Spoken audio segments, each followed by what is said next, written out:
Leaders can learn a lot from a fish. It's true, and I'll show you how. Hello to all the leaders on the call today. This is Lisa Branch calling in from just south of Calgary, Alberta, Canada. And yes, we do have some snow here. It wasn't until I was 30 years old that I started taking professional development seriously.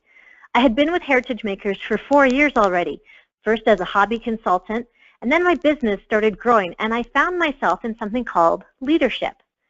As I began hosting local events, I decided that I had better learn how to dress smarter and put on makeup properly.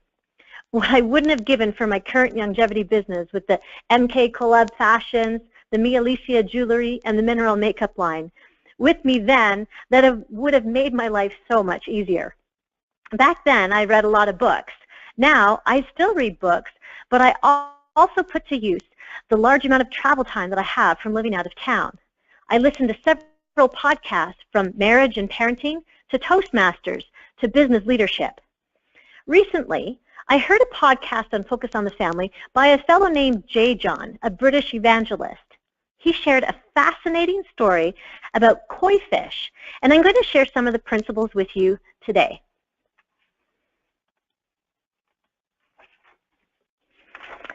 I actually know very little about fish. In fact, I don't even own a fish. My daughter Katrina, however, has enjoyed having a betta fish for a pet, and I have to admit that he's pretty low maintenance when it comes to pets. Japanese koi fish are just as easygoing, whether they are in a fish bowl or a pond. Now, what do fish have to do with leadership? I'm glad you asked. Leadership is all about getting others to do great work. To do that, leaders must create the right environment and then provide their team members with the right opportunities to grow. A leader's job is to help each team member realize his or her full potential. What I learned about koi fish is that if you confine it to a tiny bowl, its maximum size is about 2 to 3 inches. Put it in a large fish tank, and it will grow to about double that size. Put it in a large pond, and koi can grow to 18 inches or 1.5 feet long. And if you put the koi in a large lake, it can flourish in sizes up to 3 feet long. What I realized is that people are just like koi fish. We will only grow as big as our boundaries allow us. A koi in a fishbowl will never grow to be 3 feet long, or even 1 foot long. The fishbowl limits the amount of its growth. A leader's job is to give her people a great lake to grow in. We must give them wide boundaries in which to take risks, make mistakes, learn new things, help others, and keep growing along the way. When we put our team members in a small bowl, we will never see them grow and reach their full potential. What I want to talk to you about today are 4 ways to give our teams more room to grow.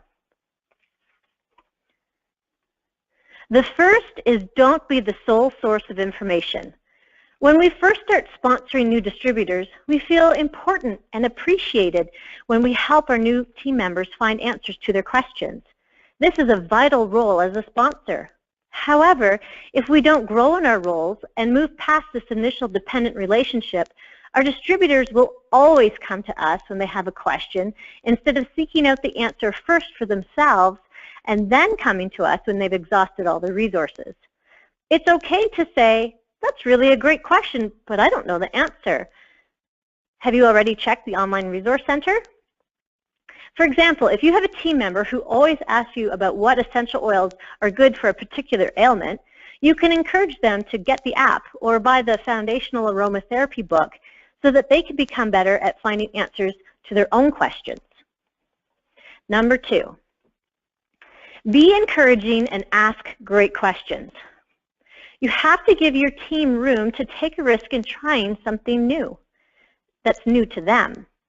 After the event, find out what worked well and what didn't. Encourage them for their efforts even if you don't agree with everything they did. Discuss what they learned.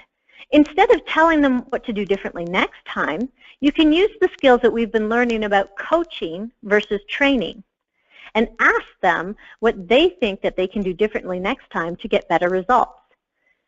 When they come up with their own solutions, they own them. If you tell them what to do, the ideas are yours, not theirs, and so their efforts are not wholehearted, and they feel they can blame you if it doesn't work out the way that you suggested it would. Number 3, delegate. How are you at delegation? If you're like me, we could use some practice.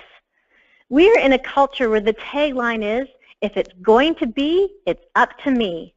So we may need to practice trusting our team members more with important roles and responsibilities. What about the idea that many hands make light work, or there is no I in team? We need to learn to ask for help and include others in our local events, team trainings, and anything else we are doing with our team. It creates a growth opportunity for our members to gain experience by co-hosting or being in charge of something. You want to create other leaders on your team. Yes, your position will change. Instead of being a leader just for your team, you'll become a leader of leaders. This will give you an opportunity to grow by training, encouraging, and inspiring your leaders to do the same as you did and grow more leaders. The final tip is encourage something called team think. 2 heads really are better than 1, and 4 are better than 2. Therefore, encourage your teams to expand their thinking, creative ideas, and expertise by working together.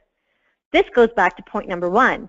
In order for your team members to grow, the team itself must grow, and the central source of knowledge and decision-making ability must no longer rest with you, the leader, but with your unified and collaborating team. When we allow others to develop and grow and reach a greater potential, we become limitless leaders. Our teams can become something that we haven't even imagined yet.